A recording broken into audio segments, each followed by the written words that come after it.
Hello and welcome to Language, Culture, and Dr. Lou. And today I'd like to talk to you a little bit about some Canadianisms. And what do I mean by Canadianisms? Mostly, I'm talking about words that Canadians use, but Americans are very unlikely to use when speaking English, of course. And so mostly I'll give you some words that pretty much all Canadians know. A lot of Americans don't use them, or at least not much. And some of them are pretty surprising. I know that sometimes to Americans, sometimes Canadian English seems similar to British English in ways, like certain spellings and all of that. But the truth is, yeah, Canadian English and American English are incredibly similar as well. And so some of the Canadianisms I'm bringing are very specific to Canada and very unique to Canada. Others are ones that, even though American English speakers don't use these words a lot, maybe English speakers from other countries do, just like Canadians. And so the first two Canadianisms I've got for you are the two pictures that you can see other than the Canadian flag there. Of course, the $1 coin with the bird on it. The bird is a loon. And so that's what a Canadian means when he says a loony. A loony is just a $1 coin. I know in the US we have the silver dollar, but those are not coins that people usually use in circulation. And so we have the loony over there. And then the $2 coin that you can see there naturally is called a toonie. Because which I think makes perfect sense because it's a $2 coin, so two. And toonie rhymes perfectly with loony. So there's a loony for a $1 coin and a toonie for a $2 coin. And those ones are probably ones that if you've ever traveled to Canada, you know. uh, And so, what else do we have here for Canadianisms? Well, there's the word arse for one that comes to mind. And that to me, of course, a Canadian might also call that a bum. And so we're talking about a butt here, right? A behind or someone's hindquarters. And so that, of course, is why I got the picture of George Michael in his video Faith that might as well have been a jeans commercial. He's shaking his butt and denim around so much. Anyway, but to me, this is funny because I can picture someone with an Irish accent saying arse in other parts of the UK. Um, and it's only recently that I've learned that it's also really common in Canada. And in the US, we would probably just say but, or of course the three-letter A word. But I think ours is close enough. I didn't want to put that one up on the screen too. So yeah, so oh, and by the way, we're doing these Canadianisms in alphabetical order. So we're starting with arse and bum. And so what's next? Um, back bacon, which this is what Americans call Canadian bacon. And it's called back bacon in Canada. And that's because it's a different kind of bacon. So, what's the difference between American bacon and Canadian bacon? Uh, so, the Canadian bacon, aka back bacon, it comes from the loin of a pig. So it's a lot more lean and a lot less fatty than American bacon, which comes from the pork belly. So it has a lot more fat on it. So that's the difference between American bacon and Canadian bacon. And by the way, they don't even call it Canadian bacon, they call it back bacon. And there you go. So, you ever wondered what Canadians call Canadian bacon? Back bacon. That's it. It's that simple. And so next we've got also with a B, the bill. this is kind of funny because it's when you're at a restaurant and if you have finished the meal and you want to pay for it before you go. In the US, we always just say, "Oh, can we get the check?" Whereas in Canada, they're more likely to say, "Oh, can we get the bill? We want to pay the bill." Um, and that's to me is funny because as an American, when I think of bills, I think of my phone bill, my power bill, and regular bills like that, utilities and whatnot, or insurance bill, etc. Well, automatically the tally at a restaurant, I just call the check. But yeah, that's the bill in Canada. And so this is a classic Canadianism, Chesterfield. A lot of people have learned that Canadians might use the word Chesterfield to describe a couch or a sofa. And I would call this a classic Canadianism. But the thing is, is the same reason that a lot of English speakers say Jello anytime you're talking about gelatin dessert, or we say Scotch tape anytime we mean transparent adhesive tape. It's called genericide or genericization when a brand name like Chesterfield ends up getting applied to all kinds of sofas, even ones by not that brand. And so this one I point to as a classic Canadianism because well, I didn't want to leave it out. Well, also these days it's sort of old fashioned to call it a Chesterfield. They're moving back towards if you saying something like, "Oh, I'm going to sit on the couch." Right? They're very like so what I'm saying is Canadians also know the words couch and Sophie, but traditionally we've heard a lot of them using the word Chesterfield. But I think that one is sort of on its way out, kind of like using the word Xerox in English instead of photocopy is sort of on the way out. But anyway, I can ignore it because it's possibly one of the most well-known Canadianisms. So also with the C, if you hear a Canadian talk about clicks, they're not talking, about so-so click in school or something like that. They're talking about kilometers. And so, how many clicks is it from here to there? Oh, uh, and you give a number with number of kilometers. And so, yeah, that's clicks. And they also use it to refer to how fast you're going. Let's say you're driving in a car. We're doing 100 clicks if you're doing 100 kilometers per hour, which would be a pretty fast thing. Not as fast as 100 miles an hour, but pretty quick, mostly good for highway driving and whatnot. But yeah, so clicks, that's just kilometers or kilometers per hour. And there you go. And so this is probably the most widely known Canadianism of them all. And when you're making a statement, you give it out a whole sentence and then you end it with a. Oh, the weather's really nice out today, eh?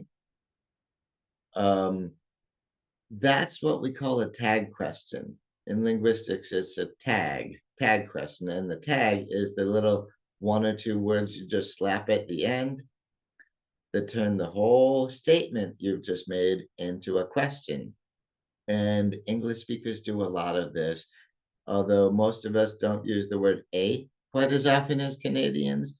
In the US, we'd probably more likely just say, right? Oh, the weather's nice out today, right? Or something else like with a negation in it. Oh, the weather's great today, isn't it? Something like that. And so, yeah, so A, that's just like if you hear an American saying right at the end of a sentence, same thing. Anyway, I just had to include that one too because it's super common knowledge as far as that being a Canadianism. And if an American wants to put on a Canadian accent, they're definitely going to be ending their sentences with a left and right. And also probably come to talk about oot and a boot, which I will get to pronunciation near the end of the video. So let's not do oot and a boot yet. But yeah, so I guess it's time to move on, eh? And this one I love because Canadians are more likely than Americans to use the term for sure to mean definitely, although it's kind of something that is also understood by Americans. So for sure to mean definitely. My favorite use of this is when you get a Canadian say, "Oh yeah, no, for sure." All of that means definitely. So yeah, you got even though there's a negation in it, there's oh yes, and then no, and then yes again, and all of that just to say definitely, absolutely. So yeah, no, oh yeah, no, for sure. That's just enjoyable. I just find it so so fun. And a lot of us do that. Oh yeah, no, right?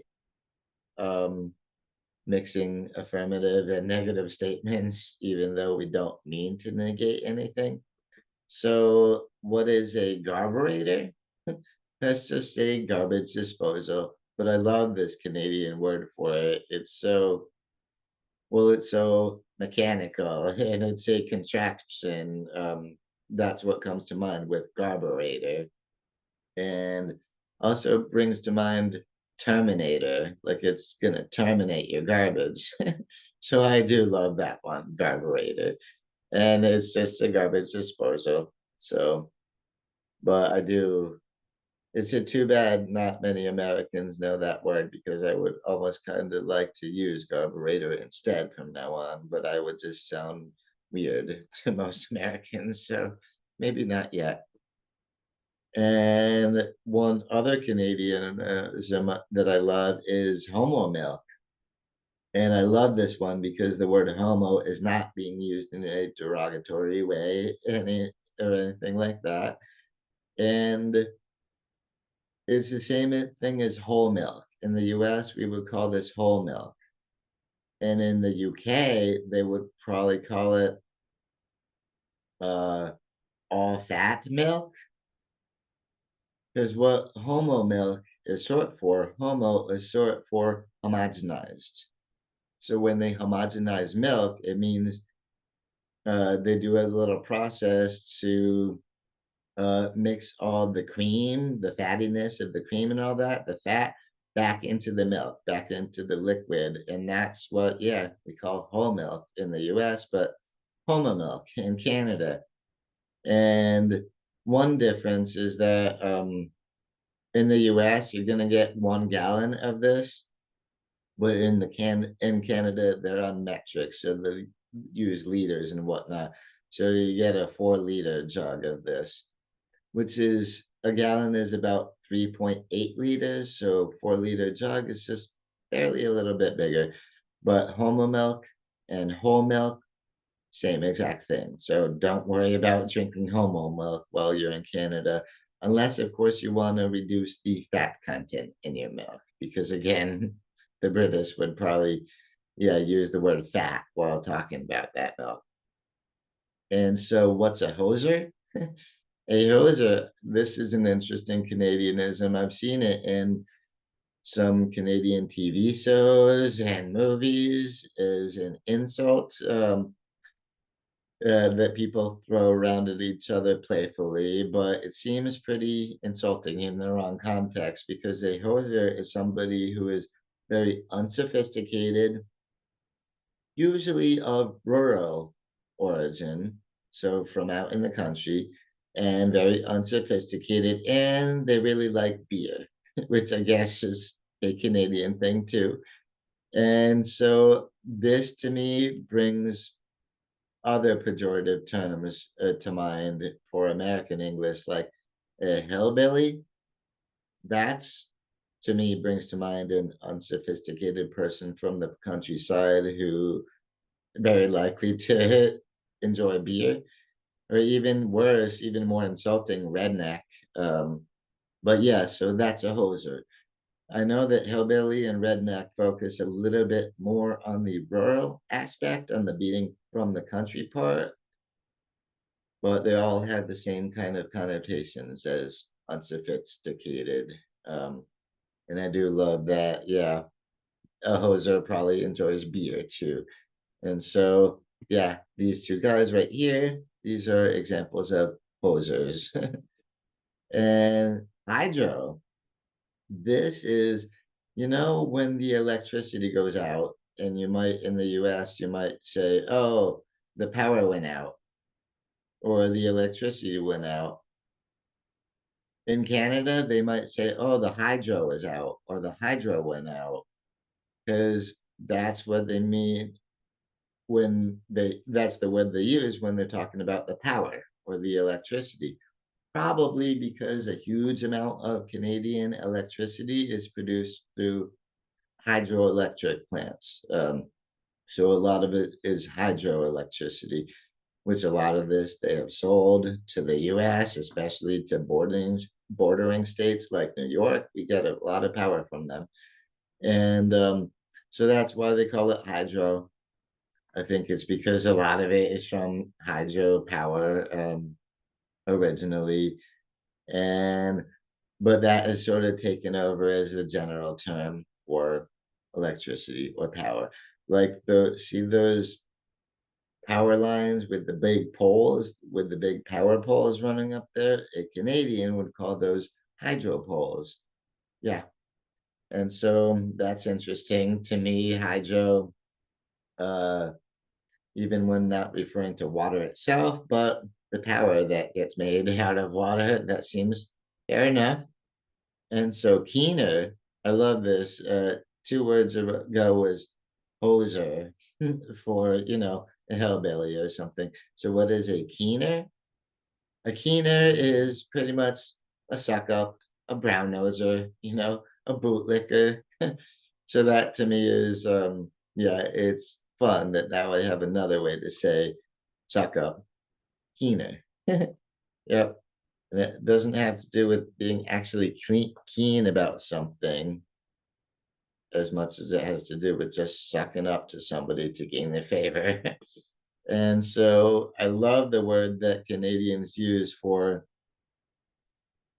when a group of people all wait in line, which I guess we could call a line of people or maybe a queue. Uh, I love the Canadians just use the word lineup for it because that's pretty much what you're doing, right? You're lining up and waiting your turn. And so I love it that they use that. And so it's not like a police lineup where you have a few suspects you got to pick between. It's any old time you're waiting in line, you are in a lineup. And there you go. And so mac and cheese is a dish that I've always thought of as a very American dinner, actually. When I was living in France, a friend of mine who came to visit me from the US, she was, well, helpful enough and kind enough to bring me some Kraft mac and cheese, a box, with the fake cheese and powder form and all that. Yeah. Anyway, and I was loving that because had been missing that. That wasn't even available in France. And same goes for peanut butter. Thank you, Danielle, for bringing me the peanut butter too. Anyway, and so what's funny to me about this is that Canadians, turns out, they eat a lot of mac and cheese too, but they call it Kraft dinner, which I guess is like when I was mentioning earlier about like Scotch tape, Jello, Chesterfield, etc. Kraft. There you go, Kraft dinner.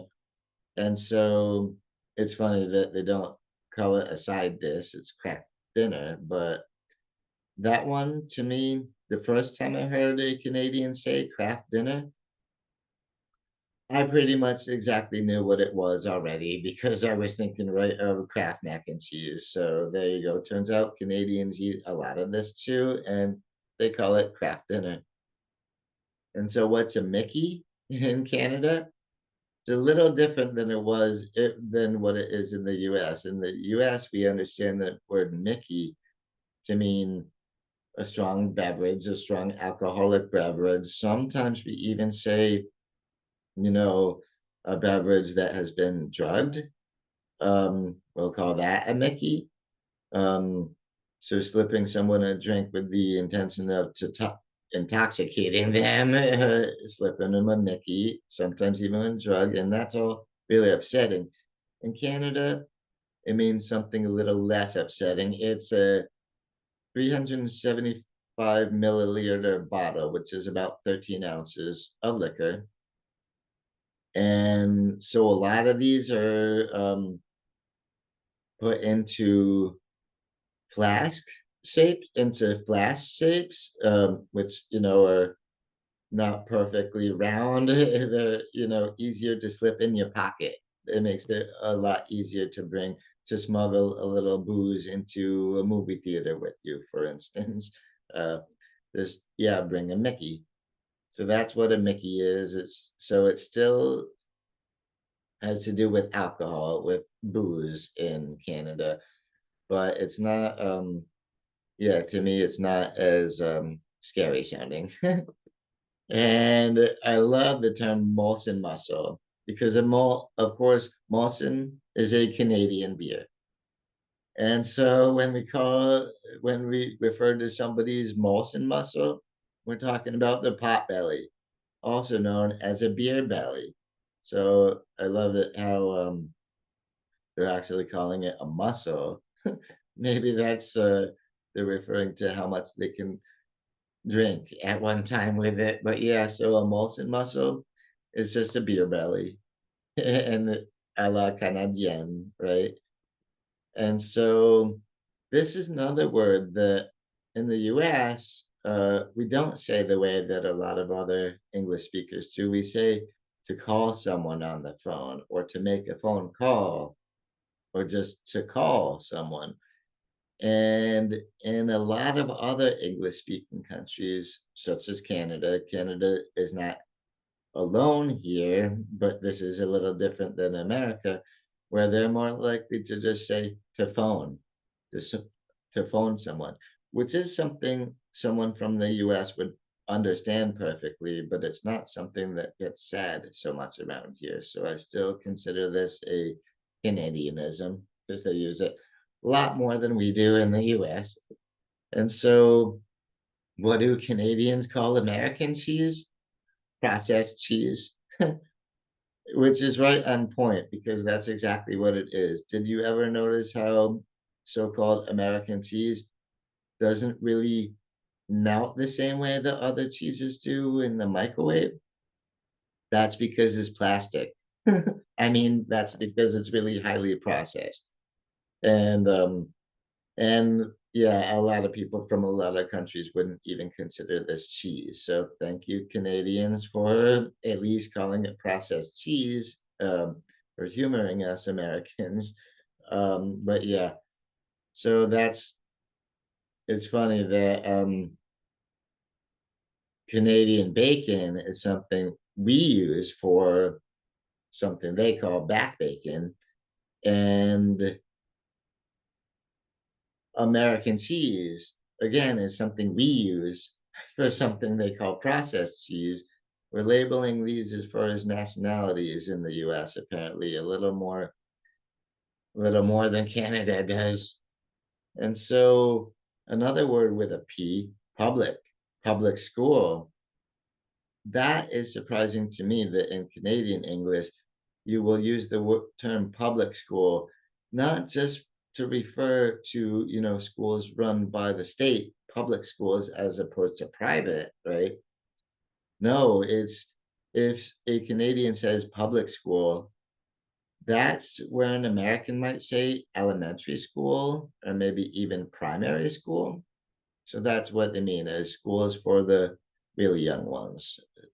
or a public school. And what's weird is that even if in a private school, even if in elementary school is private, they would still, in a way, in common Canadian vernacular, qualify as a public school if it's for, yeah, primary level education. So there you go. Public school means elementary school.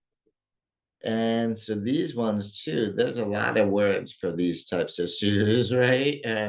We got some people using terms like running shoes, tennis shoes, basketball shoes, and so on and so forth. And mostly Americans we just call these sneakers. Um, Whereas Canadians, they might use the term running shoes as well, but these are not shoes that are only used for running.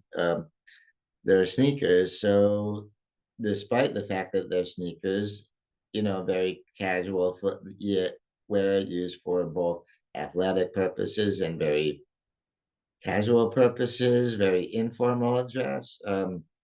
They call them runners.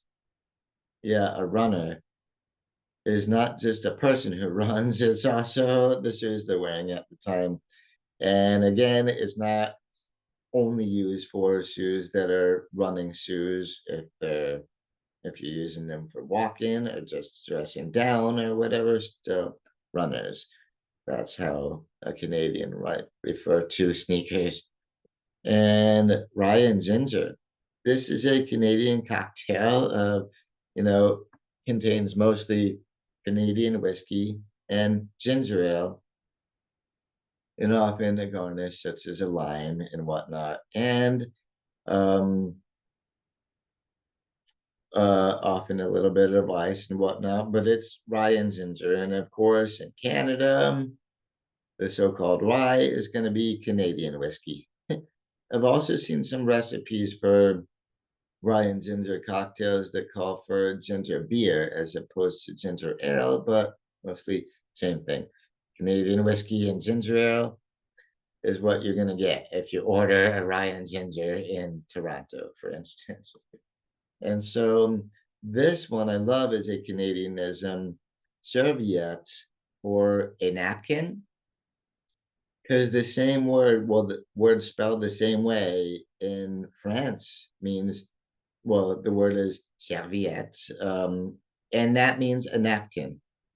To me, that's funny because in Quebec, they might also call this a débarboyard. Débarboyard is, well, barbe is a beard, so débarboyard is something for cleaning off your beard, aka this is a napkin. And so we've got serviette. I love that this made its way into Canadian English because it really reflects that French is a strong language in Canada too. So that's all it is. If you hear a Canadian referring to asking, "Oh, does anybody have a serviette I could use?" They just want a napkin. That's all it is. And what is it two for? It's a case of beer, a case of 24 beers, pretty much.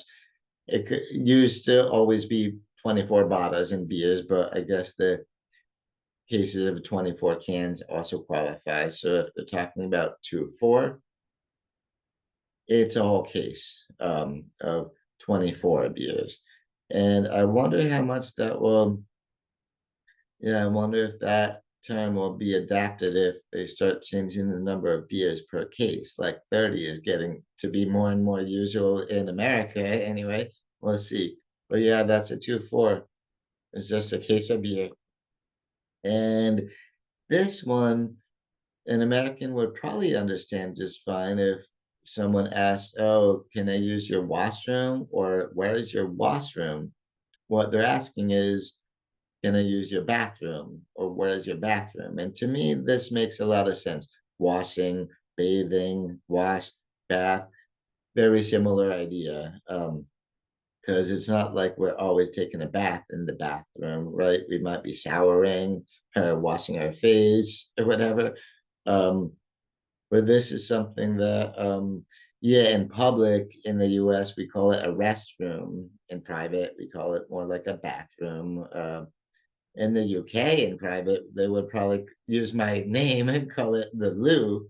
And in public, they would probably just call it the toilet, which I like that. It's highly direct and easy to interpret. And washroom, that's what you're going to hear a Canadian say for a bathroom. So I do love that. So, like I said, we're doing this in alphabetical order. So, our very last Canadianism is, of course, the letter Z. And this is less about Canadian English being super particular than it is about American English being a little different than the rest. Because Americans, we say the ABCs ends with XYZ, right? So the letter Z. But in Canada, and in England and in many, many other countries where English is spoken, they call this letter Z.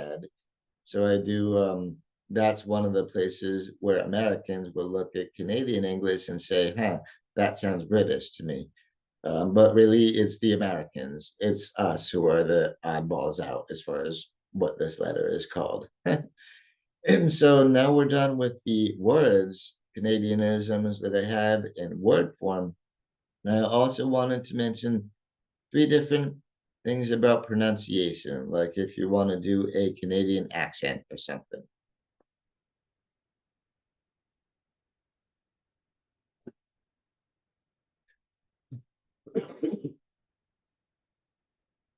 Sorry.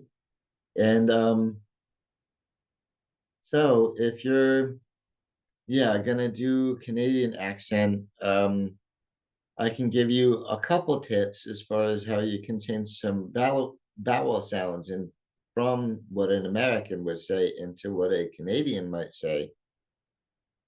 And the first one that comes to mind is, of course, the sound that Americans use in the word borrow or sorry or sociology, right? That a fairly open an open O sound. And by open, I mean because your mouth is pretty wide open, your jaw is pretty low down. Um, well, a little lower down and the mouth is wider open than when a Canadian uses the more closed O sound. So instead of borrow, a Canadian would be more likely to say borrow, right? Borrow in the US, borrow in Canada, or instead of sorry in the US, in Canada, we might hear someone saying sorry. So borrow, sorry, and sociology. All of those, and it's not like every single O goes from to O, but it's a pattern where we see this happening a lot of times. And so, yeah, so if you wanna, um, yeah, put on a Canadian accent, saying sorry would be a really good way to do it because that also reinforces the cultural stereotype about how Canadians are just apologizing all the time, right? And so also the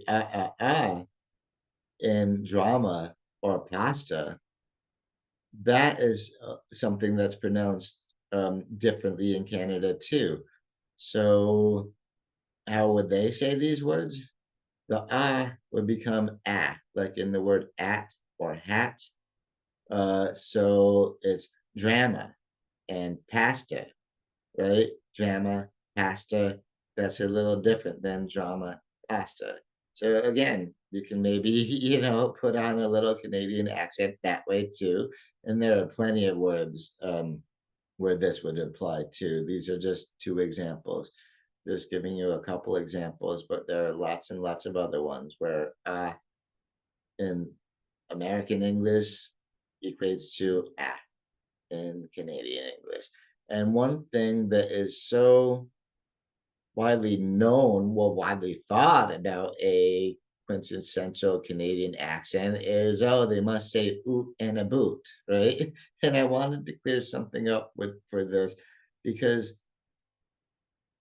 yeah, Canadians also have this stereotype about "oot" and a boot being used, but it's kind of a running joke, because these words barely anybody actually says "oot" and a boot. You would be more likely if you're in, let's say, Toronto or Vancouver or, um, any big city in Canada, well, anywhere in Canada, you're much more likely to hear them saying "out and about." And this is kind of a running joke in Canada, and mostly, who would they be picking on? It would be someone who sounds like a total hick, a total hoser, we'll use the Canadian word for that, and, and mostly to make fun of the Newfies. Like, people from Newfoundland are known for having a very particular a funny accent, pretty much. And so if someone is, making a joke about, well, making fun of well, let's say they're imitating, uh, a Newfoundlander, AKA a Newfie, um, yeah, they might say "oot" in a boot, but this is not if you're trying to put on a Canadian accent, please, Americans, do not go for this one because it's not even yeah, it's not even very true. But what would work is, like I mentioned earlier, tagging the question "a" onto a lot of sentences, that will work just fine if you wanna sound like a Canadian. So, that's all the Canadianisms that I have for you today.